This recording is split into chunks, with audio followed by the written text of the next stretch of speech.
Olá, amigos, tudo bem? Vocês vão lembrar que nós estamos trabalhando o livro Pão Nosso e hoje, como nós estamos trabalhando algumas questões emocionais que o Emmanuel aborda para a gente, o livro todo o foco é espiritual, emocional, social. O livro todo vai trabalhar nessas relações, mas nós escolhemos alguns capítulos dentro das colocações que o Emmanuel faz, e hoje nós vamos trabalhar o último capítulo do livro Pão Nosso, que se chama, é o capítulo 177, que se chama Guardemos Saúde Mental, ok? Vamos lá. Pensai nas coisas que são de cima, e não nas que são da terra. É Paulo quem diz, quando escreve para os Colossenses, no capítulo 3, no versículo 2. Vamos ver o comentário de Emmanuel. O cristianismo primitivo não desconhecia a necessidade da mente sã e iluminada de aspirações superiores na vida daqueles que abraçam no Evangelho a renovação substancial. O trabalho de notáveis pensadores de hoje encontra raízes mais longe. Sabem agora, os que lidam com os fenômenos mediúnicos, que a morte da carne não impõe as delícias celestiais. O homem encontra-se além do túmulo, com as virtudes e defeitos, ideais e vícios a que se consagrava no corpo. O criminoso imanta-se ao círculo dos próprios delitos, quando se não algema aos parceiros na falta cometida. O avarento está preso aos bens supérfluos que abusivamente amontoou. O vaidoso permanece ligado aos títulos transitórios. O alcoólatra ronda as possibilidades de satisfazer a sede que lhe domina os centros de força. Quem se apaixona pelas organizações caprichosas do eu, gasta longos dias para desfazer as teias de ilusão em que se lhe segrega a personalidade. O programa antecede o serviço. O projeto traça a realização. O pensamento é energia irradiante. Espraiemo-lo na terra e prender-nos-emos naturalmente ao chão. Elevemo-lo para o alto e conquistaremos a espiritualidade sublime. Nosso espírito residirá onde projetarmos nossos pensamentos, alicerces vivos do bem e do mal. Por isso mesmo, dizia Paulo sabiamente, pensai nas coisas que são de cima. Então vamos ver? Primeiro, o título, Guardemos Saúde Mental, nós precisamos entender o que é saúde. Porque quando fala, Emmanuel, guardemos saúde mental, veja, nós precisamos nos avaliar na relação de equilíbrio. Equilíbrio mental, equilíbrio social, equilíbrio familiar, equilíbrio profissional. Então, imaginem vocês, eu citei aqui 4 aspectos do equilíbrio. Mas o que comanda esses 4 aspectos do equilíbrio? É o nosso estado emocional. Então, quando a gente fala de equilíbrio mental, social, espiritual, familiar, nós estamos falando do nosso estado íntimo. Guardemos saúde mental.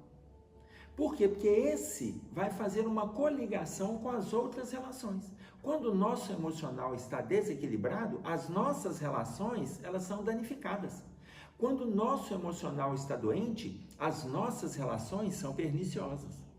Quando o nosso emocional é autoagressivo, a gente alimenta sentimentos de pessimismo, de autodestruição, de inveja, de despeito.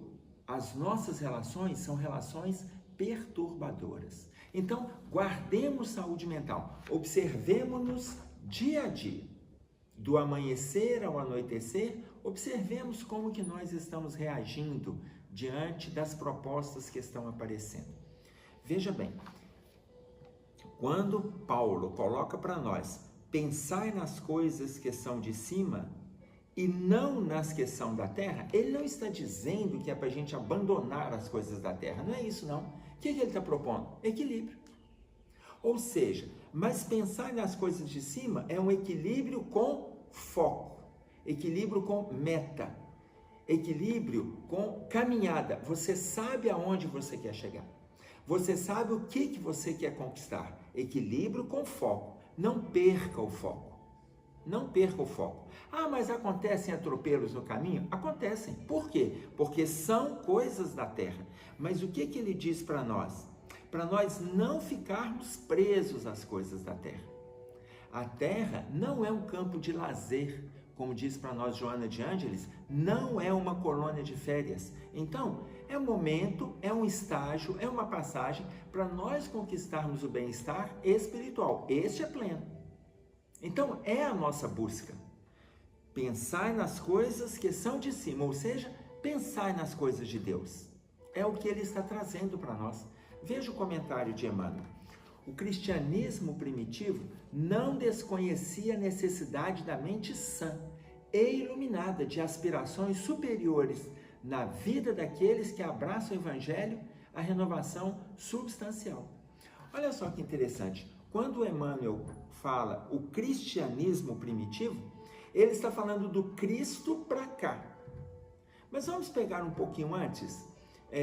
Quando nós observamos as colocações de Sócrates, a gente pega aquela colocação mínima no sentido de ser aquela que todos nós conhecemos, que é o conhece-te a ti mesmo, ou seja, ele reforça.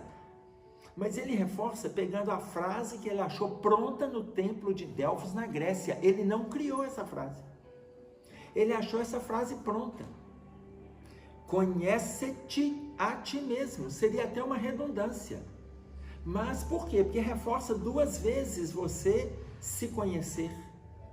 E veja, a partir do momento que ele atribui a essa frase o movimento do autoconhecimento para nós fazermos uma caminhada saudável, o cristianismo primitivo que o Emmanuel está fazendo referência para nós, ele está fazendo a partir do Evangelho.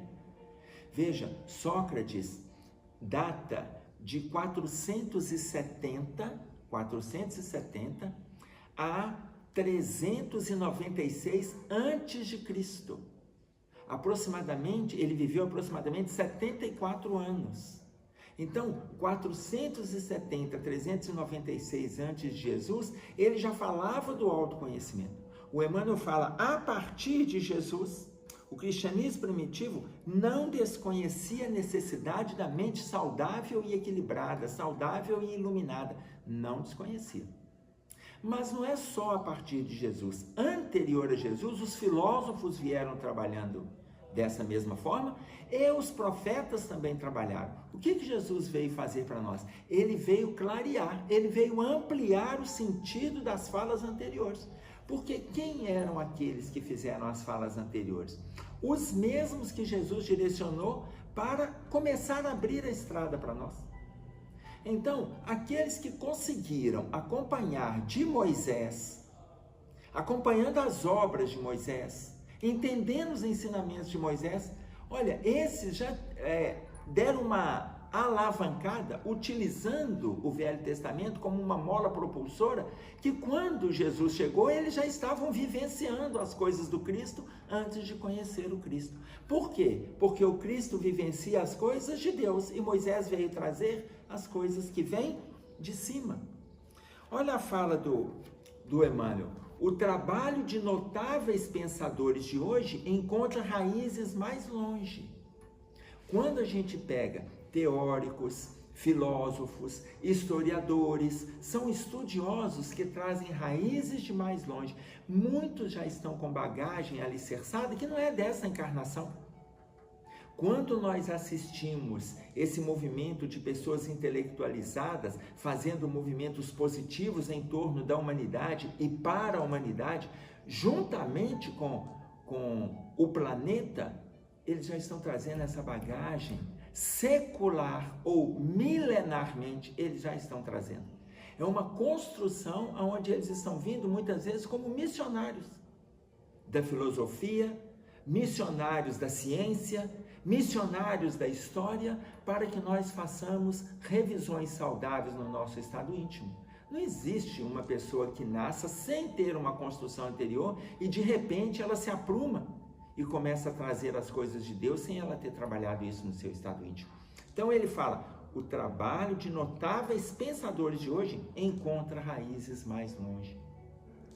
Sabem agora os que lidam com os fenômenos mediúnicos que a morte da carne não impõe as delícias celestiais. Olha que bacana isso aqui. Sabe agora quem lida com questões mediúnicas. Por quê? Porque antigamente a gente acreditava na terra, após a vida da terra era o céu, o inferno, o purgatório. No purgatório iria decidir para onde a gente iria. O purgatório iria decidir. Antes nós tínhamos até medo dessas informações, lembram disso? Nossa Senhora, será que a gente vai para o inferno? Se a gente fazia alguma coisa, nossa, a gente era menino, fazia pequenas bobagens, a gente já ficava com medo de ir para o inferno. Então, não, mas ainda tinha o purgatório, que não, mas pelo menos lá a gente ainda vai se redimir. Depois nós começamos a entender a partir de Jesus, começamos a entender a partir da interpretação trazida pela doutrina espírita, começamos a entender quando a gente pega o livro O Céu e o Inferno, trazido por Kardec, codificado por Kardec, o capítulo sobre o céu, um capítulo sobre o inferno, um capítulo sobre o purgatório, e nós fomos observar que existem essas instâncias, mas elas estão de conformidade com o nosso estado íntimo. Volto lá em cima sobre a saúde mental. Como nós estamos trabalhando aqui, ou como nós estamos nos perturbando aqui. Porque se nós estivermos nos perturbando, lá é uma continuidade do que a gente faz aqui. Não adianta eu pensar nas primícias do reino, se aqui eu não vivo nada do reino. Aqui eu vivo as atrocidades, as perversidades, as doenças, a fofoca, o mal-estar, o pensamento negativo, as desgraças sociais como um todo. Aqui eu vivo tudo isso. Ah, não, mas se Deus quiser, quando eu morrer, não tem nada se Deus quiser. Eu não posso pensar dessa maneira. O que eu estou fazendo aqui para merecer o que me será apresentado lá? Olha a fala de Emmanuel. Sabem os que lidam com os fenômenos mediúnicos que a morte da carne não impõe as delícias celestiais. Eu vou fazer uma sugestão para vocês assistirem uma palestra nossa que está lá no YouTube, que se chama Morri. E agora? É um questionamento onde a gente vai fazendo várias avaliações a partir da morte. Não estou dizendo para concordar, para discordar, nada disso. Apenas assistam, entendam, se gostarem, divulguem. Por quê? Porque ajuda a gente a clarear alguns conceitos que a gente tem. Ajuda a gente a desmistificar alguns conceitos que foram passados para nós. Então, vamos ler mais a respeito, em vez de a gente ficar criando fantasias na nossa cabecinha. Aliás, nós já temos material suficiente para não fantasiarmos aquilo que passaram para nós a título de fantasia e que hoje a gente está descobrindo que não é dessa maneira, ok? Olha só, aí o Emmanuel começa a classificar cada pessoa dentro do seu quadro de perturbação mental. Olha bem, o homem encontra-se além do túmulo com as virtudes e defeitos ideais e vícios a que se consagrava no corpo. Então avaliemos-nos. O que predomina na gente hoje? Virtudes ou defeitos? Ideais ou vícios? É para a gente se avaliar. Dentro daquilo que predomina, são as situações que nós daremos continuidade. Aquilo que não predomina são as situações que a gente precisa trabalhar. Porque normalmente o que não predomina está mais relacionado às virtudes, não é o predomínio. Infelizmente, o que predomina é o que está gravado no inconsciente profundo, o nosso estado íntimo. São construções milenares, na esmagadora maioria, negativas.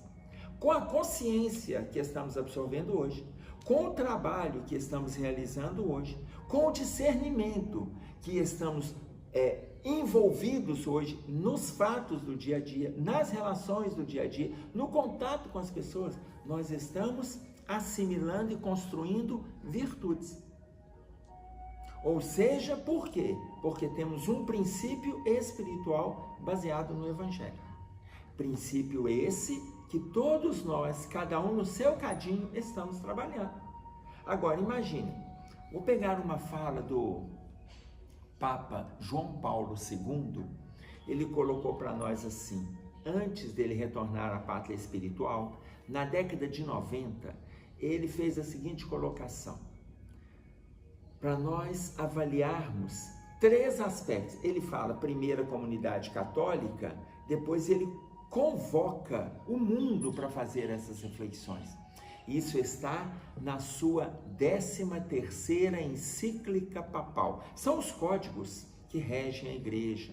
E ele coloca para nós pensarmos em 3 aspectos. De onde viemos, para onde vamos e por que nós estamos aqui na Terra. Repetindo, de onde viemos, para onde vamos e por que nós estamos aqui na Terra. Mas veja, o Papa, ele faz para a gente esta colocação e eu queria mostrar para vocês aqui no Evangelho segundo o Espiritismo, no capítulo 6, intitulado O Cristo Consolador, no item 4, olha a fala que o Espiritismo traz para nós. Olha como que Kardec coloca. O Espiritismo, lembram das perguntas? De onde viemos, para onde vamos e por que estamos aqui na Terra, ok? Olha a fala que Kardec traz para a gente. O Espiritismo realiza o que disse Jesus do Consolador prometido, que é o conhecimento das coisas, fazendo com que o homem saiba de onde vem, para onde vai e por que ele está aqui na Terra. Então, a doutrina está trazendo para nós as mesmas colocações que o Papa trouxe. Vamos inverter? O Papa está trazendo para nós as mesmas colocações que a codificação vem trazendo, com uma diferença. O Papa colocou aproximadamente entre 130 e 140 anos depois de aparecer na codificação. Significa que o catolicismo, o papado, que eles estão atrasados? Não, gente, nada disso. Significa que todas as religiões estão caminhando.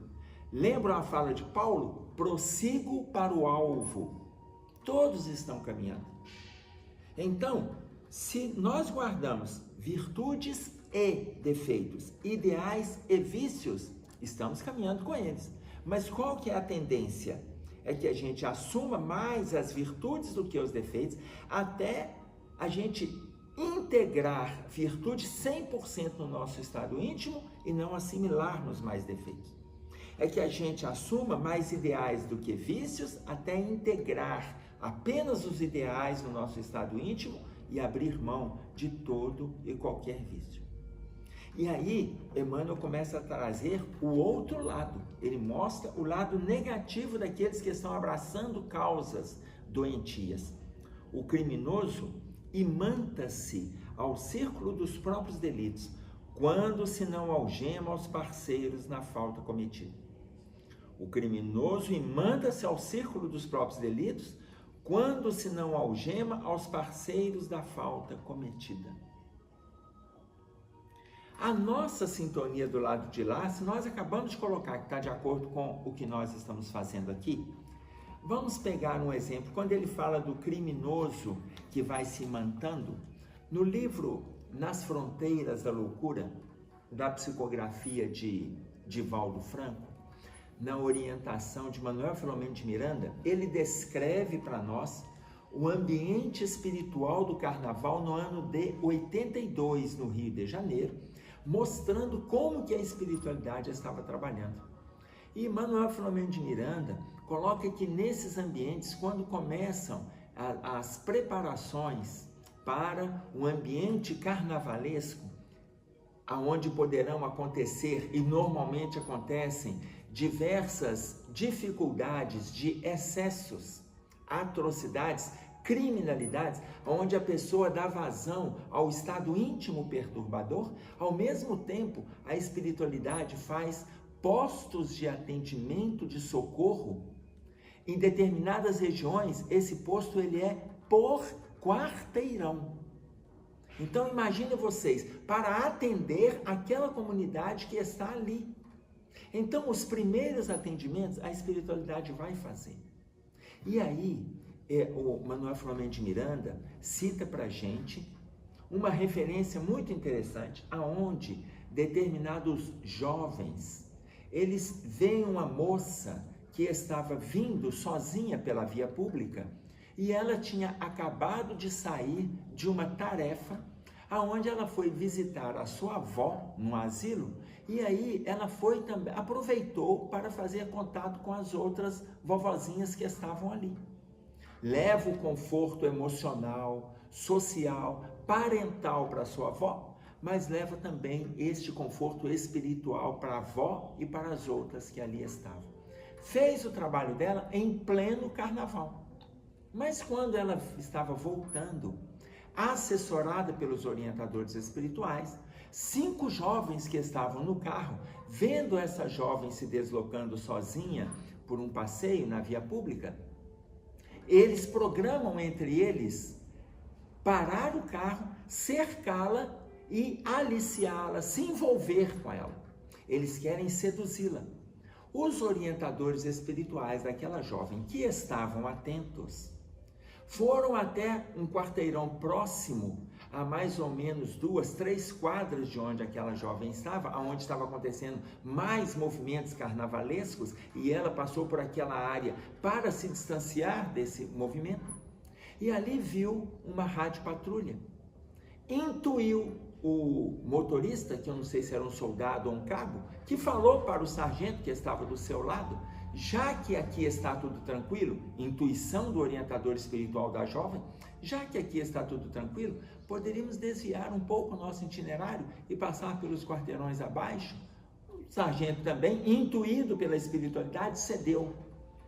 E aí ele dá a volta com o carro. Quando ele vem, ele vê, a rádio patrulha vê os jovens em torno daquela mulher, porém um deles estava mais afastado. Esse que estava mais afastado, dentro do carro ele falou para os 4 amigos dele: ô, gente, nós já divertimos várias horas, nós divertimos a noite toda, vamos embora, não tem necessidade de a gente ficar aqui. E aí os 4 ironizaram a postura dele, mas ele não concordava com a postura daqueles rapazes ali, mas ele estava com um cabedal moral diferente dos amigos no qual ele estava envolvido naquele carro.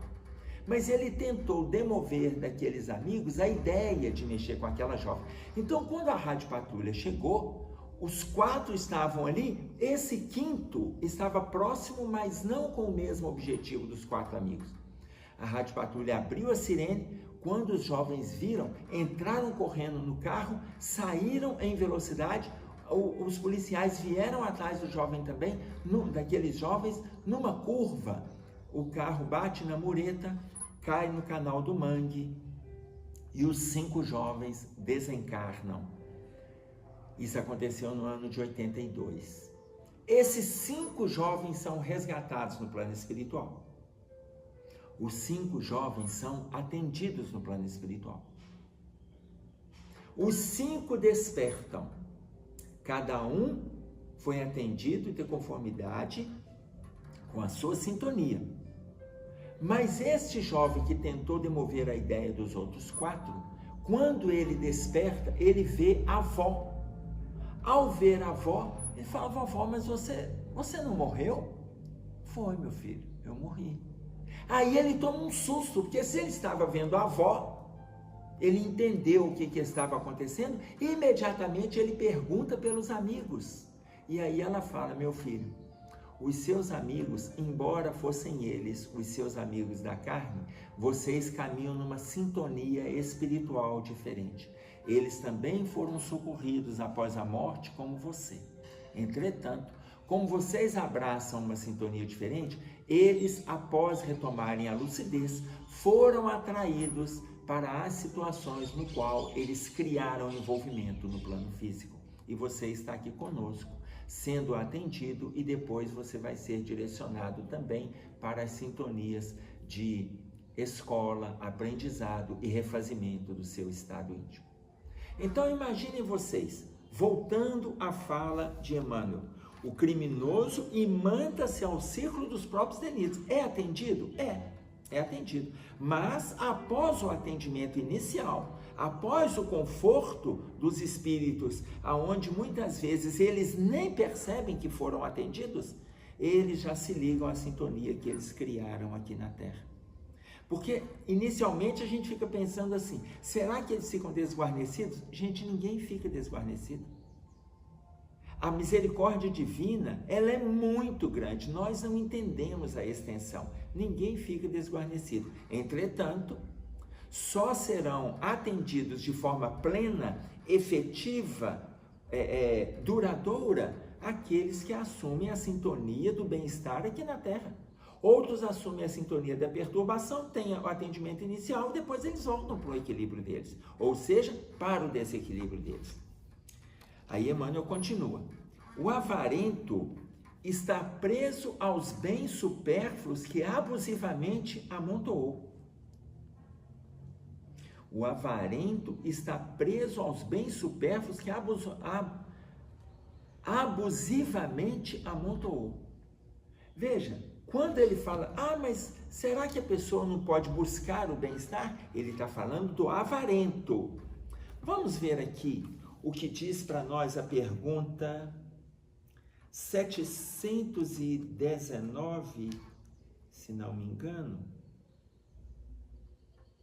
Eu estou com um livrinho aqui, na hora que eu estou lembrando, aí eu quero passar para vocês, para a gente não ter nenhuma falha.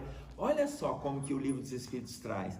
É repreensível ao homem procurar o bem-estar? Olha o que ele coloca. O Kardec pergunta, olha como que a espiritualidade responde. O bem-estar é um desejo natural. Deus não proíbe senão o abuso, porque o abuso é contrária à lei de conservação. Isso está no item lei de conservação. Aqui nós estamos na terceira parte do Livro dos Espíritos sobre as leis morais. O capítulo 5, falando da quarta lei, lei de conservação, nós vamos lá. É repreensível ao homem procurar o bem-estar? O bem-estar é um desejo natural da criatura. O que Deus condena? O abuso. O abuso é que é repreensível. Então, atentemos-nos para isso. A resposta continua, mas eu quero que a gente se atente. Quando ele coloca o avarento está preso aos bens supérfluos que abusivamente amontoou. Por quê? Porque partiu para o excesso. Então, mas o que é excesso? Cada um sabe aquilo que é importante para ele. Cada um sabe aonde ele está extrapolando, aonde ele poderia auxiliar, aonde ele está lesando por extrapolar. Porque não tem problema nenhum conquistar o bem-estar, não tem problema nenhum melhorar financeiramente, não tem problema nenhum se tornar rico, milionário, bilionário, não tem problema nenhum. Desde que não esteja lesando terceiros e além deste acúmulo, que eu vou colocar essa palavrinha entre aspas, ele esteja beneficiando. Você pega um empresário, por exemplo, que ele tem uma empresa com 100 funcionários. Ele tem uma empresa com 100, ali, cada funcionário dele, suponhamos que ele tem uma esposa e 2 filhos, ou 3, mas vamos colocar 2.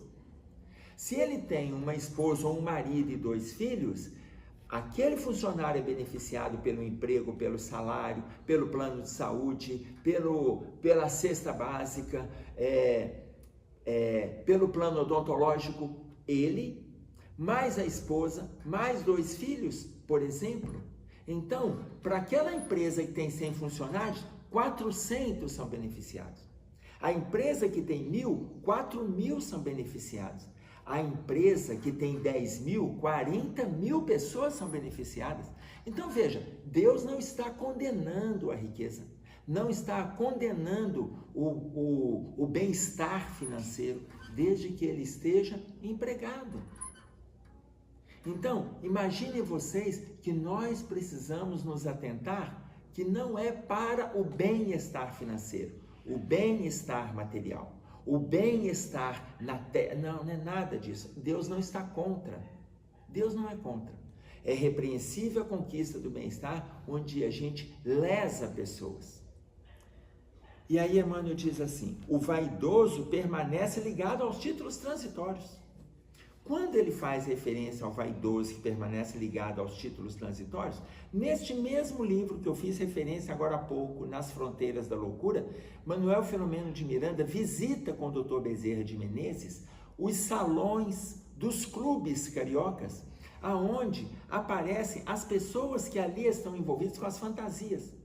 E aí ele fala, muitos desses que estão, se não todos, a grande maioria daqueles que estão ali envolvidos com as suas fantasias, estão trazendo um atendimento à vaidade interna quando eles assumiram posturas de reis, de príncipes ou de vassalos, estão trazendo aquilo que ainda perturba o seu estado íntimo, que perturba um inconsciente profundo, e eles assumem o desejo. E quando eles criam, gastando muito dinheiro naqueles excessos, naqueles envolvimentos, além do seu estado mental perturbador, muitas vezes eles estão naquele movimento da fantasia, reproduzindo o estado íntimo devorador, no que diz respeito autodestrutivo, nas viciações que eles assimilaram e semearam no passado. Então, 3, 4 dias de folia, muitas vezes eles estão repetindo séculos de mal-estar interior. E aí olha como que ele traz para nós. O vaidoso permanece ligado aos títulos transitórios. Porque ninguém é rei, ele está na posição de rei. Ninguém é príncipe, mas esteve na posição de príncipe. Ninguém é presidente, é deputado, é vereador. Ninguém é presidente da casa espírita, não. A gente está nesta condição até um determinado ponto, depois volta para a lide social. Volta para os campos de trabalho, para o campo de cultivo, para as relações como um todo. A gente não é, a gente está. Porque o título é transitório. Aquele que hoje está na posição de juiz, que diferença que faz quando desencarna? Estamos todos iguais. Aquele que está na posição do militar, ele pode ser de soldado a coronel. Quando eu vou lá no exército, de soldado a general. Quando desencarna, estamos todos no mesmo nível. Aquela autoridade é concebida na terra, porque está nesta condição. Mas diante de Deus, somos todos irmãos, Deus é o Pai maior e é a estatura moral a que nos coloca em condição de destaque. Não por vaidade, mas por conquista. Mas é o estado moral. E aí o Emmanuel coloca, o alcoólatra ronda as possibilidades de satisfazer a sede que lhe domina os centros de força. Leiam o livro Sexo e Destino. Vocês vão ver ali quando ele fala do alcoólatra que ronda as possibilidades de satisfazer.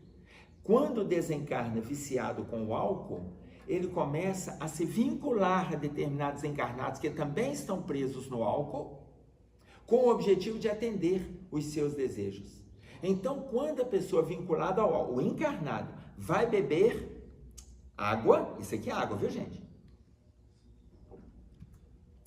Quando o encarnado vai beber o álcool, que não é esse aqui é minha água fluidificada, vai beber o álcool, os desencarnados vinculados com o álcool já estão próximos dele, já fizeram as sugestões, e ele tem uma vontade de beber.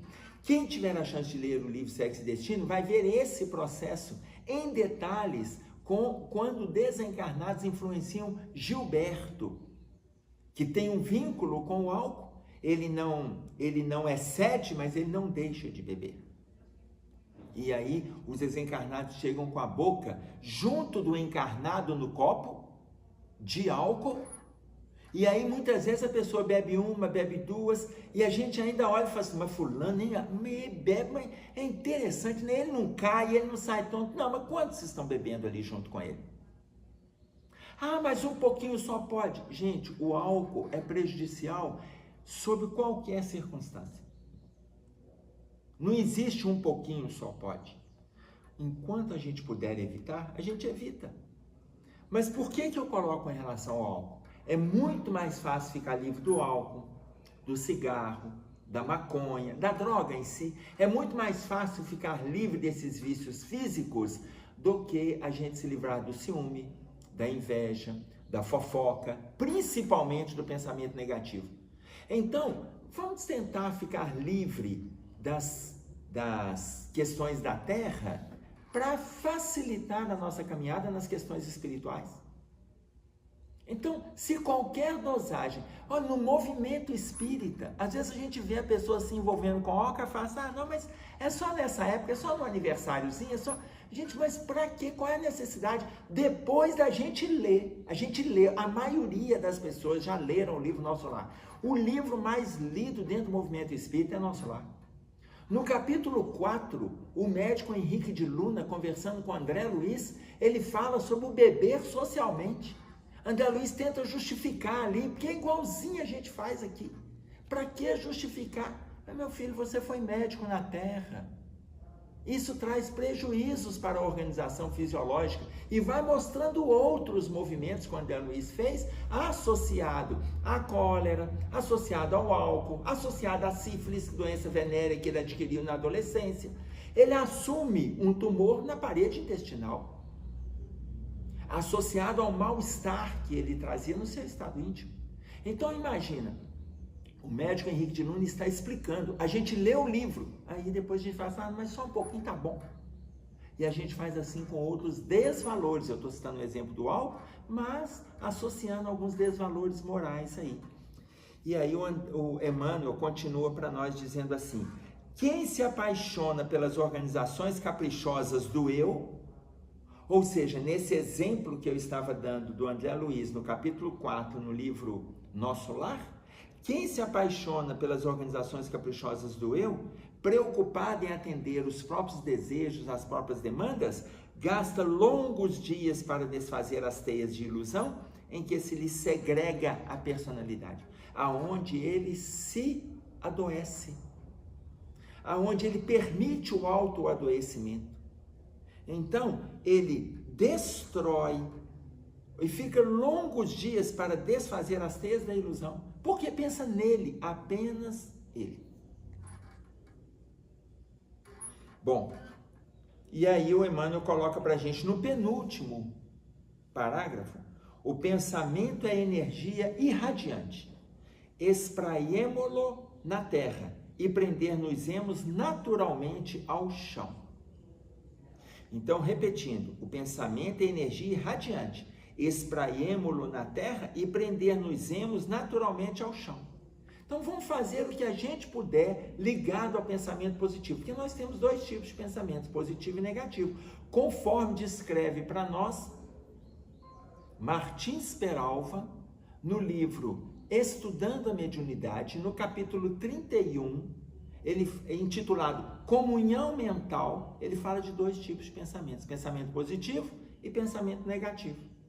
Então, ele coloca o pensamento positivo traz equilíbrio, o pensamento negativo traz doenças. O pensamento positivo traz saúde.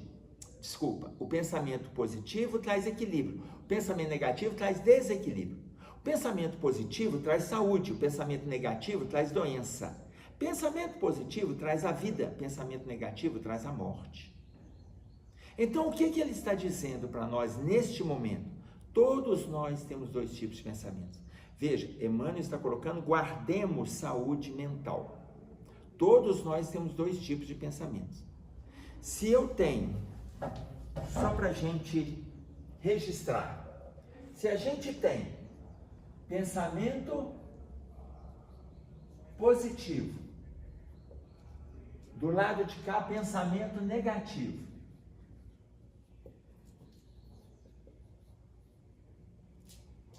se eu tenho os dois, qual que a gente está priorizando? E aí vai depender de cada um de nós, qual que nós estamos priorizando. Eu vou repetir para vocês, pensamento positivo, equilíbrio. Negativo, o avesso, o desequilíbrio. O positivo traz a saúde. O negativo traz a doença. E olha como Martins Peralva coloca para nós. O pensamento positivo traz a vida. E o pensamento negativo traz a morte. Aí vocês podem estar pensando, mas mesmo pensando positivo, a gente morre. É verdade. Só que o pensamento negativo, ele traz a morte do ideal, a morte da perspectiva, a morte dos projetos, a morte do foco. Lembra que no início nós colocamos o foco, a meta, para conquistarmos saúde mental? Então, qual é o nosso foco? Pensamento positivo ou negativo? Isso vai determinar a nossa caminhada. Vai determinar. Agora, olha como que ele fecha para a gente. Elevemo-lo, falando dos pensamentos, elevemo-lo para o alto e conquistaremos a espiritualidade sublime. Então, é pensamento positivo. Nosso espírito residirá onde projetarmos os nossos pensamentos, alicerces vivos do bem e do mal. O nosso espírito residirá aonde nós projetarmos o nosso pensamento. Gente, se atentem para isso aqui. Isso que está aqui no quadro. Se vocês esquecerem o nome do livro, esquecer meu nome, não tem problema não, gente. Mas olha, se atentem para essa referência aqui. Por quê? Aqui reside o nosso espírito. Como que nós estamos caminhando? E aí ele diz, por isso mesmo, Paulo dizia sabiamente, pensai nas coisas de cima. Então, imaginem vocês. Nós estamos encerrando o estudo do livro Pão Nosso, com alguns capítulos que a gente selecionou. E aí eu quero deixar duas observações, até fechando o capítulo Guardemos Saúde Mental, capítulo 177. Uma observação é trazida pelo filósofo. Lembra que ele falou de construções anteriores que o Emmanuel colocou para a gente? O filósofo Sêneca, ele coloca para a gente, contra o mal, 3 atitudes: paciência, silêncio e o tempo.